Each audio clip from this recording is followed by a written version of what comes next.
कोकणामधील शिवसेना उद्धव बाळासाहेब ठाकरे गटाचे निष्ठावंत कार्यकर्ते म्हणून घेणारे राजन साळवी यांनी आज अखेर आपल्या हातामधील शिवबंधन तोडत शिवसेना शिंदे गटामध्ये प्रवेश केला आणि त्यांनी हातामध्ये शिवधनुष्य उचलले।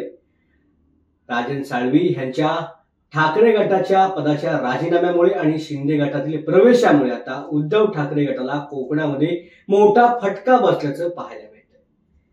उद्धव ठाकरे पक्षाचे कोकणामधील हे बडे नेते राजन साळवी यांनी आज आपल्या असंख्य कार्यकर्त्यांसोबत आज पक्षप्रवेश केलाय। राजन साळवी हे राजापूरचे माजी आमदार आहेत। गेल्या वर्षी झालेल्या विधानसभा निवडणुकीत मात्र त्यांचा पराभव झाला होता आणि ह्या पराभवानंतर राजन साळवी हे आपल्याच पक्षामधील नेत्यांवरती नाराज होते। त्यांनी वेळोवेळेला आपली नाराजी देखील आपल्या वरिष्ठांकडे बोलून दाखवली।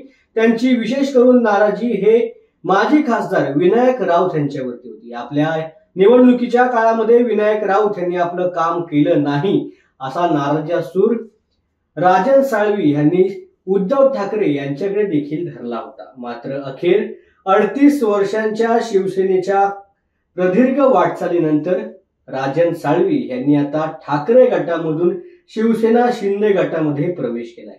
नगरसेवक, नगराध्यक्ष आणि 3 वेळेला आमदार अशी त्यांची कारकीर्द आहे। हा पक्ष सोडून यावं लागतंय, त्यामुळे माझ्या डोळ्यामध्ये दुःखाश्रू आहेत। त्याचबरोबर शिवसेनेमध्ये परत येतोय, मूळ शिवसेनेमध्ये येतोय, त्याबद्दल आनंदाश्रू देखील आहेत।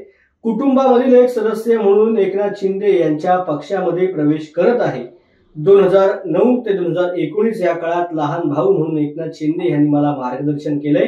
2.5 वर्षांपूर्वी भाईंसोबत जाऊ शकलो नाही, पण आता पक्ष प्रवेश करतोय असं देखील मत यावेळेला राजन साळवी यांनी व्यक्त केलं।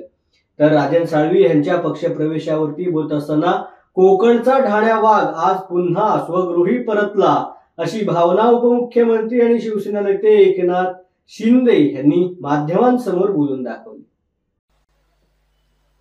आज कोकणातला राजन साळवी हा ढाण्या वाघ पुन्हा त्याच्या गुहेमध्ये सामील झालेला आहे।